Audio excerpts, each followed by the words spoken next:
በእኛ በኩል ግን በትምህርት ዘርፍ ያለን አቋምና የምንሰራው ስራ ከየትኛውም ዘርፍ ስራ በላይ እንኮራበታለን። አንደኛ ባለፉት 7 ዓመታት 35,000 መዋዕለ ሕፃናት የገነባ መንግስት ነው። አንድ መንግስት አይደለም፣ 10 መንግስት ደምራችሁ አታገኙም ይሄን ቁጥር። 35,000 መዋዕለ ሕፃናት የገነባ ነው። እነዚህ ሕፃናት ምርጫ እንደማይመርጡን እናውቃለን። በፌስቡክ ላይክ እንደማያደርጉ እናውቃለን። በዩቲዩብ ወጥተው እንደማይናገሩ እናውቃለን።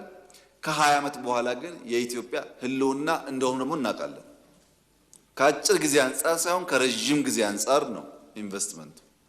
በ5 ዓመት እንዴት መዋዕለ ሕፃናት የገባን ሰው ውጤት ማወቅ ይቻላል?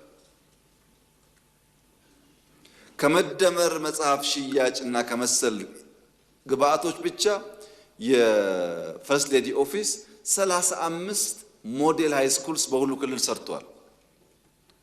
እንዴት ሊራከስ ይችላል? የኢትዮጵያ ዘመናዊ መንግስት ከተመሰረተ ባለፉት 100 ዓመታት ይሄ ኦፊስ 30 ትምህርት ቤት አልሰራም። በ100 ዓመታት ውስጥ ማራከስ አይቻልም። ትልቅ ውሳኔና ትልቅ ኮሚትመንት ነው።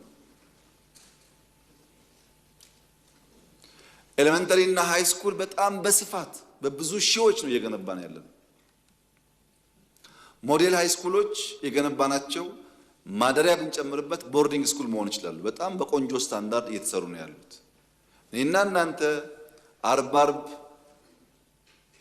እበት ለቅልቀን ሰኞ የምንማርበት አይነት አይደለም ማወራችሁ። እንደዛ አይነት አይደለም። ከዛ በጣም እየተሻሉ ኢንፍራስትራክቸር እየተገነቡ ነው ያሉት።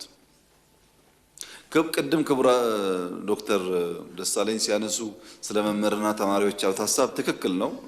መምህራን ሪስፖንሲቢሊቲ ያለባቸው ተማሪዎቻቸው እንዲያልፉ ቀላል ሚና አይጫወቱም። ትክክል ነው ሀሳቡ።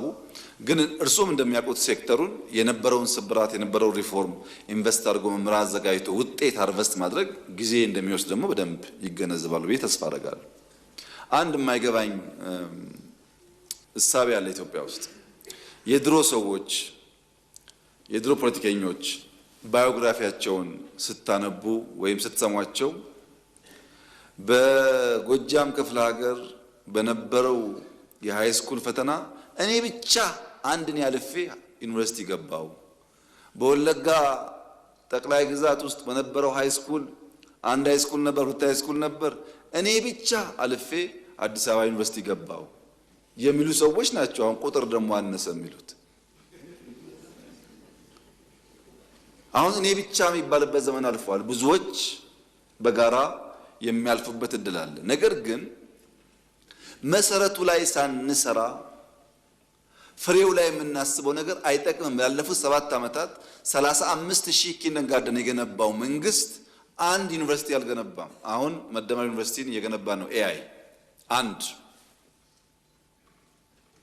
ለምን ታች ሳንሰራ ላይ ብንከምረው ዋጋ የለውም። ኮንዶሚኒየም ገነባን ብለን የትምህርት ስርዓት አደገ ማለት አንችልም። ክቡር አቶ ደሳለኝ ዶክተር ደሳለኝ ጊዜ ካለዎት 2-3 ዩኒቨርሲቲ ብቻ ቢያዩ፣ ባህር ዳርም ጅማም ቢያዩ ቢያንስ 1,000 2,000 3,000 ተማሪ የሚሸከም ባዶ ኮንዶሚኒየም ዩኒቨርሲቲ ውስጥ አለ። ባዶ ኮንዶሚኒየም ተገንብቶ ተማሪ የሌለበት። ለምን? ዋናው ዓላማ በኮንትራት በግንባታ ውስጥ የሚገኝ ጥቅም እንጂ የትምህርት ጥራት አልነበረም። አሁን መደመር ዩኒቨርሲቲ እኛ እየገነባ ነው። 6-7 ወር 1 ዓመት በኋላ ሙሉ በሙሉ ግንባታው ያልቃል። በእርግጠኝነት ነው የምነግራችሁ፣ በእርግጠኝነት የትኛውም የኢትዮጵያ ዩኒቨርሲቲ የዛ አይነት ጥራት ያለው ግንባታ ሊኖረው አይችልም። በእርግጠኝነት የትኛውም የአፍሪካ ዩኒቨርሲቲ በዚያ ልክ ጥራት ያለው ግንባታ ሊኖረው አይችልም። ምን ገነባው ለልጆቻችን ስለሆነ ማለት ነው። የትኛውም ዓለም የምንጓጓውን ዩኒቨርሲቲ አይነት ኢትዮጵያ ውስጥ እናያለን በጥራት። ለምን? የኤአይ ጉዳይ አስፈላጊ ስለሆነ። ታስታውሳላችሁ የዛሬ 5-6 ዓመት ኤአይ ተቋም እንፍጠር ስንል አፍሪካ ውስጥ አጀንዳ አልነበረም። የኤአይ ፖሊሲ ስንቀርጽ አጀንዳ አልነበረም። አሁን ደግሞ ትሰማላችሁ እዚህም እዚያም ይነገራል። ኤአይ ፊውቸር እንደሆነ ይሄ መንግስት ቀድሞ አውቆ ነው እየሰራበት ያለው። ውጤቱን ደግሞ ወደፊት በጋራ የምናየው ይሆናል። አሁንስ በጣም ብዙ ውጤቶች አግኝተንበታል። እስካሁን ባለው ሂደት መሶብን ጨምሮ ማለት ነው። እና የትምህርት ጥራት ለማረጋገጥ ኩረጃን ለማስቀረት ቴክኖሎጂን ለመጠቀም እየተደረገ ያለው ሙከራ ተስፋ ሰጪ ነው ብለን ብንወስድ የተሟላ ነው ወይ? አይደለም። ገና ብዙ ስራ ይጠበቅብናል።